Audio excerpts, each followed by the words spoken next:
I think there is, but the real question is, what does the reform actually mean? How substantial will it be? What will be the main issues that people will want to tackle? A lot of people can say they support reform, but what they want to see out of the reform is very different. The United States now, under the current administration, has some very great ambitions for reform. I don't know that that's shared by other member states as completely as they would like it to be.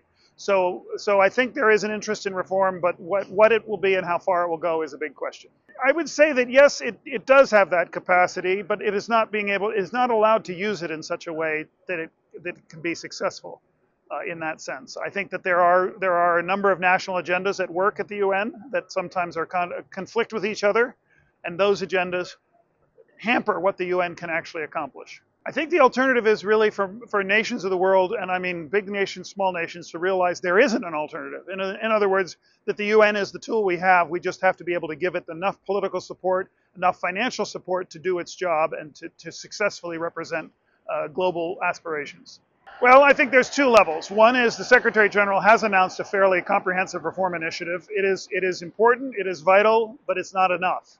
There needs to be more fundamental reforms to the UN to make it fit for its purpose in the 21st century.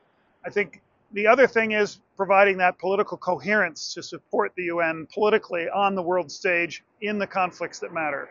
The UN is not playing an active role right now in Ukraine, for example. We know what's happened in Gaza and the Middle East, not playing a role.